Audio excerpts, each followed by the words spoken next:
aspirations. So, Africa, can we have an alternative means for dispute resolution, for example? Because why investors are going under the ECT is because of investor confidence in the dispute resolution.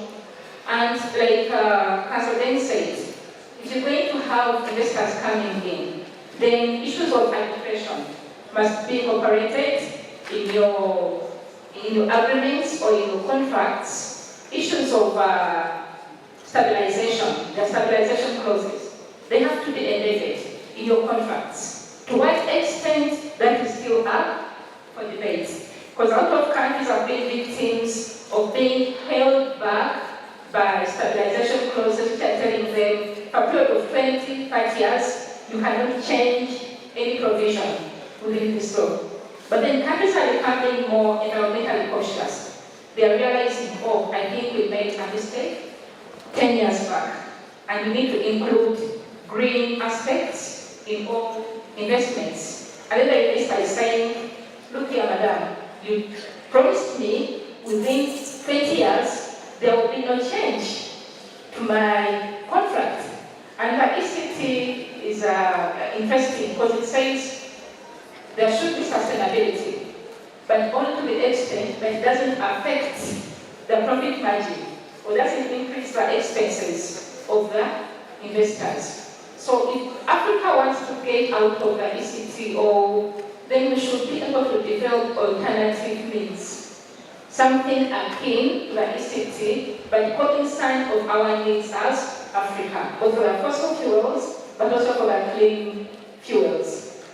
Thank you. Thank you, Susan. You've spoken about countries that have walked out of the Energy Charter because it is not serving their purpose of transitioning to renewable energy. We have, as Africa and the whole world, we have been placed the demand to reduce our emissions to 1.5 degrees centigrade, and Africa now is at about 3%. So my question to you, Nanza, is on those countries that have walked out, are they actually living by what they are preaching? Are they actually living by what they are practicing? Do they have the moral authority to walk out of the charter because it's not serving their needs of transition? Thank you very much, Anne. Good evening. Audience, physical and online. I've never been more excited about a panel than one in a legal setting where I'm the only non-lawyer. So I will bring down the technical to a basic understanding first and foremost of the matter we are discussing. ESG, I have literally been watching my talk for about 40 minutes now. It was a very high-level discussion in a law development center setting. We have not spoken. I think the first legal word was charter that Anne said about 5 minutes ago. I'm like, oh my God, this is really happening. Guess what? ESG, climate change, the way it is stated sarcastically in the SDG, Agenda 2030, leaving no one behind. ESG is really leaving no one behind. We have been here with all our legal jargon and all our caps and pinochle and words that I can't pronounce in Latin, but we're talking about charcoal, our grandmothers in the village, basic things that affect us. So I was hoping that the first question Anne would ask me is, what is ESG? If she did ask it, I'll still answer it. Nanza. Yes, before I go into the charter. I think you should first answer the other question. Oh, countries living. Okay, thank you. Take the moral authority to lead the charter. Yes. I think you know what they are preaching. Okay, why the countries are leaving the charter is because this ESG thing is real. And I start from the basic background because ESG refers to the environmental, meaning the business environment, the physical environment, which has been spoken of for so long, the social sustainability issues, and the governance. When we talk about countries living charter, obviously we are referring to the G in the ESG, which means that governance, policy, regulatory frameworks have either not been lived up to or have been rendered obsolete or non-practical to the real issues that we are facing as global citizens. So what that means that every country is starting to look at its unique circumstances and deciding what is most important for them, because these issues are no longer luxury when Europe talks about natural gas, one minute being bad for the environment, and the next minute they are approving it as preferable energy, it's not because they are changing goalposts, but because the realities are real in their economy, in their livelihood, and in their day-to-day living. As many speakers have spoken before me, the issue of energy and energy transition for many countries, Uganda inclusive and Africa as a continent, means the difference between livelihood, which is national security. So I should confidently say that energy security has become national security to some degree. So when countries feel that the policies that are being made are not supporting and enabling basic livelihood from grassroots to topmost, then they have to rethink. The E in the ESG or the whole energy transition thing is not just one aspect that talks about the economics as it to be, where we had companies choosing which part of sustainability they are going to be part of. Like Dennis said earlier on, the issue of investment started with aesthetic things like Millennium Development Goals. Then things got real tight, we started moving into sustainable development goals. Millennium Development Goals and then sustainable development goals.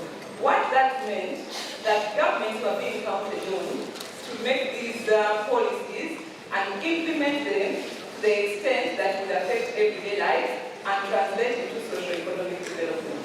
Sadly, every time we set those goals and get closer to them, we realize how far we're trading for reasons that are beyond anyone's control.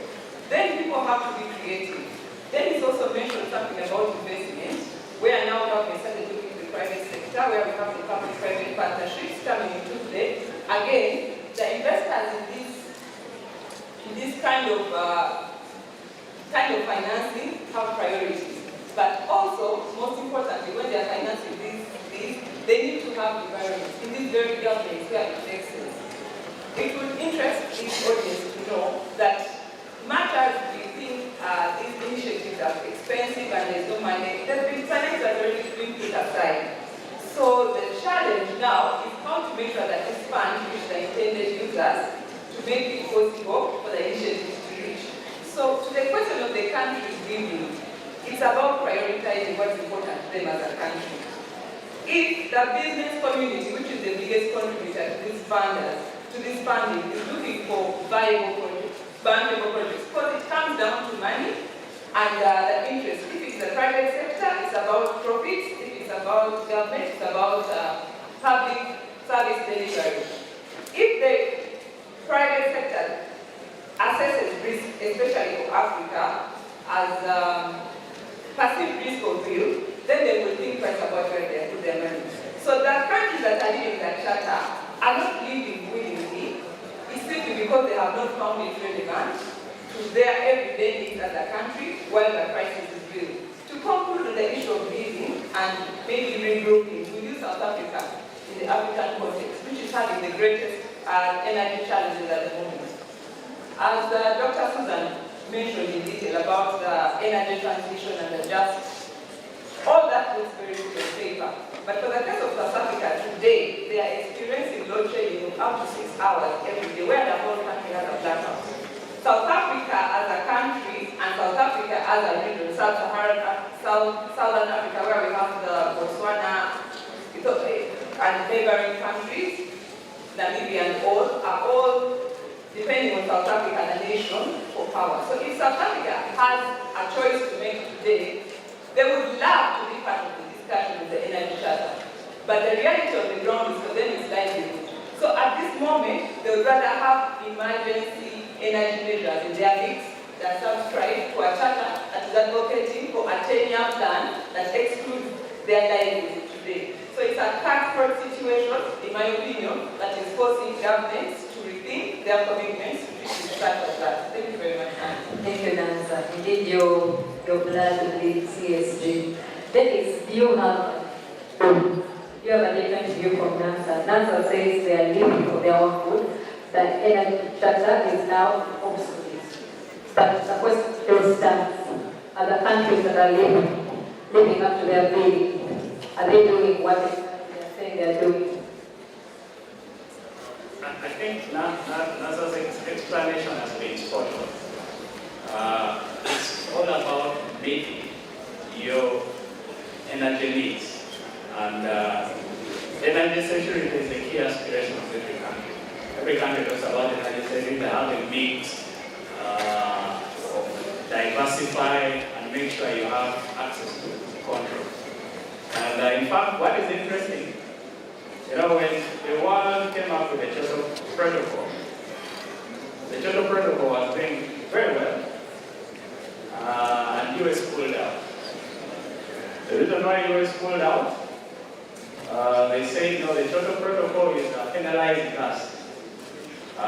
Yet countries like China, India, and Brazil, who are industrializing very fast, do not have any commitment to contribute in terms of emission decrease. So they pulled out.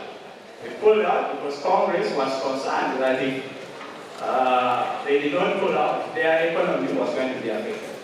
When you look at the Paris Agreement, because I mean America is it's the world leader, it is the headquarters. America takes the lead in so many ways.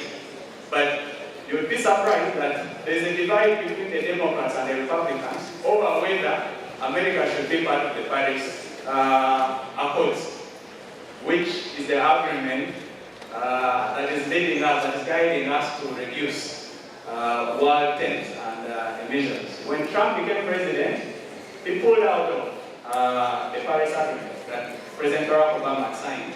And Biden, when he was campaigning, he said that was my number one priority is for me to sign up again to the Paris Agreement. In fact, there's what you call, usually for many countries, these agreements are ratified by Parliament. And I think even America has that option. But because the issue of energy transition is so controversial around how it affects their economic sustainability, it's now ascended by way of they call it executive treaty. The president can have power. But what that means that whoever president comes in office, he can easily undo it. So it's been quite difficult because while it is sexy to talk about energy transition, the reality on ground could actually be different. Look at what is happening in the UK. By 2019, the UK Export Credit Agency was looking at financing a lot of the investments in Uganda's oil and gas sector. And there were so many UK companies which came in. I think around 2017, and that is how we managed to get that Hoima airport. It's funded by UK. Now when Boris became Prime Minister, there was a drastic policy direction which was about pulling out of fossil investments. Now what happens when Rishi Sunak becomes Prime Minister? He says, you know what, I appreciate the environmental concerns, but the cost of us adhering to the environmental issues is too much for us as an economy to bear. And that is why they have reopened licensing rounds, and fossil fuel exploration is going to continue, and they've even extended the timeline for phasing out electric vehicles. So the reality on ground is actually compelling countries to think differently. But even more to that, when you look at the discussions on climate change, while everyone is today talking about decarbonization, there is no energy transition pathway that eliminates oil and gas. Even the most ambitious, even the most optimistic, they will still show you that by 2050, we are going to have oil and gas probably contributing about 38% of the energy mix. So if today, as an energy activist, you're saying we should even stop financing oil and gas investments when the scientists and the experts are actually demonstrating to you how the situation is going to be, you're running away from the reality, and you're likely going to plunge the world into an economic habit that we may not easily recover from. So that is a big issue, and it's quite disappointing. There's a mainstreaming of views. There are some views which are blocked, views that are never heard by the rest of the world. There are in this energy transition debate, there are so many scholars. There's a guy called Professor Dr. Pankra Smith. He's one of the world's leading energy transition experts. When you listen to his views about energy transition, he tells you that he has never seen a transition that happens in 2 decades. He tells you that what you're saying that we're going to move away from fossils to renewable energy in 2 decades, it's going to take you 100 years. And it demonstrates it so well that even when the world moved away from coal was never replaced. It is still used up to today. So even as we try to move away from fossil fuels, we are not going to, like the best on history, you're not going to eliminate, you're only going to complement and supplement. So that is why we need to be realistic about some of the views we espouse, about how the energy transition is going to look like. Otherwise, come 2050, as Nanza mentioned, we are going to still have another timeline within which we will have to achieve the aspirations because we are running away from the reality. And because of the unrealistic expectations, that is why countries are moving away from some of these energy charters that are not meeting their demands. Thank you, Dennis.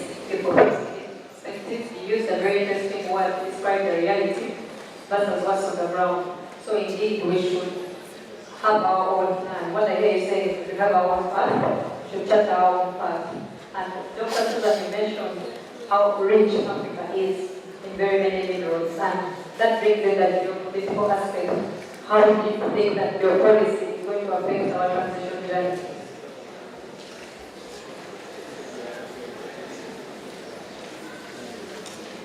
Thank you. When we started out, I said the world is a global village. We are living in a global village. So what happens in Russia and Ukraine has a bearing on what happens in Uganda. Let's take a simple example of during the first 3-4 months of the Russia-Ukraine conflict.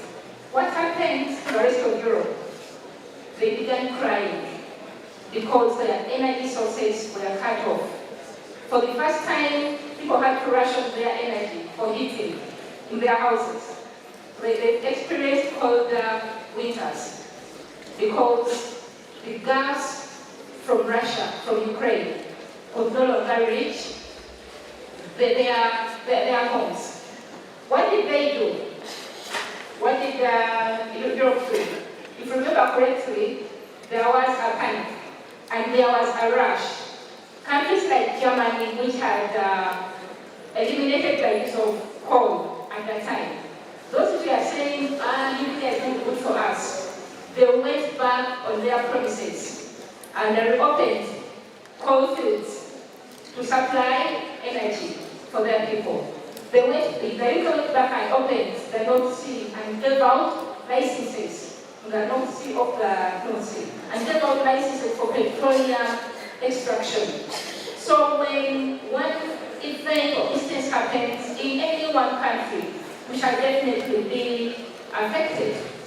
So when the EU or when UK or the US are saying we need cleaner energy sources in their own countries, what are they going to do? They are going to rush to Africa to secure some of these resources. When they are saying we need solar EV batteries under their energy transition plans, they need solar EV panels, they need wind farms, they need electric vehicles, so they need batteries. What are they going to do? They are going to rush to countries in Africa. They are going to rush to countries in South America to secure these minerals. And that comes with implications on the investments. First of all, it comes with implications on the social aspects, like my sister here was saying. Consequences for the environment. So there are so many geopolitical situations and currencies which we are going to see in the meantime. So traditionally, China has dominated the global market, especially for critical minerals, which are driving this transition. China has the technology, China has the market, China has it has direct access to some of the markets in Africa for these minerals. It has signed long-term concessions for securing some of these minerals, for securing gas from different countries. But this is is a lacuna for the West, for the global North.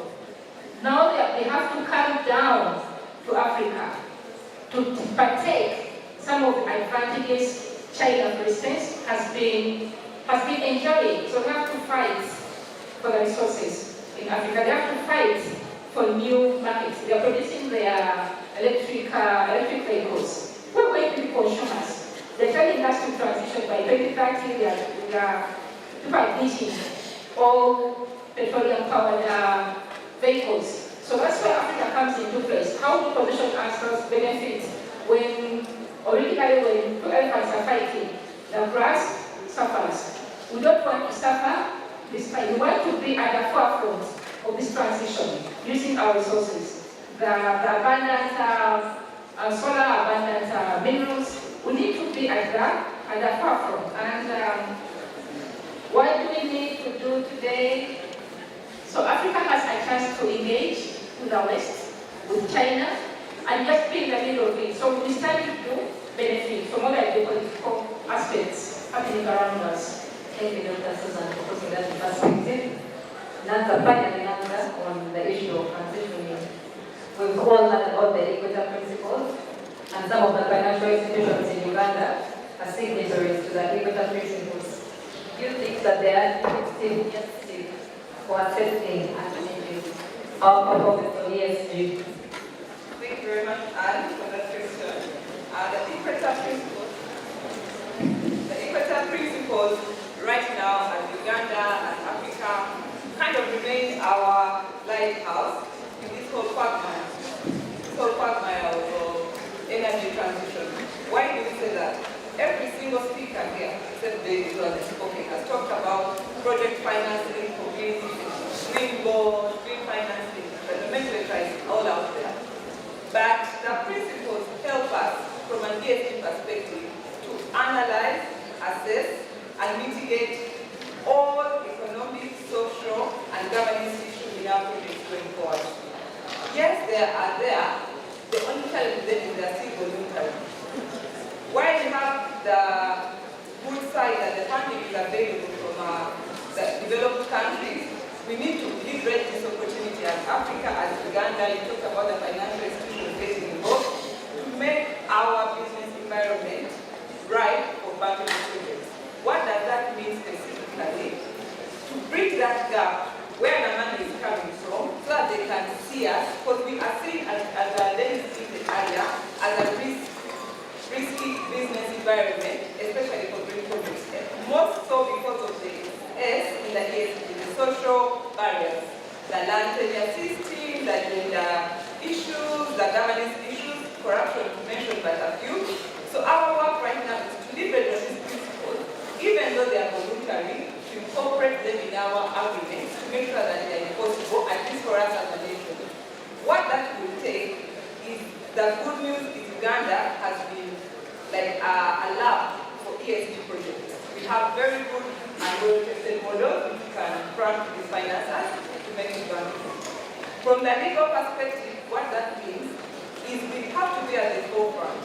Luckily for us, like Dr. said, we are not yet bound by many charters and treaties where most developed countries are trying to receive from. We have a blanket as far as policy and legal framework is concerned. We, especially as practitioners in the legal field, students and other practitioners elsewhere, have a role to play in participating to make guidelines and legal framework that allows us to make these principles, these very important principles, impossible, so that not just voluntary, while watching out for our own interests. It is easier to start from a blank canvas than trying to exit already entered into agreements that have consequences. So the good news to Africa is our legal framework is still blank. We can paint it the way we want, knowing our unique needs, learning and taking lessons from other countries that have gone ahead of us and securing our future in a way that is meaningful to us. That's what I would say about the Equator Principles. Thank you very much, Nasa. Now, back to what concerns us the most as lawyers. Dennis, we have spoken so much about transition. Now we need to know what are the districts that are going to come along the way of transitioning. What are the most common energy districts that we're facing in Africa?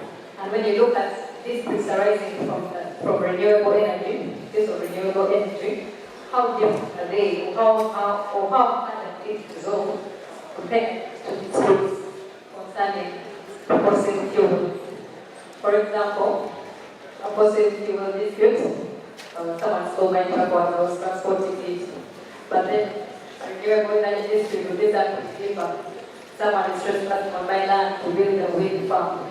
So what are the most common energy disputes, and which are easier to resolve? The ones over renewable energy, or the ones relating to fossil fuel?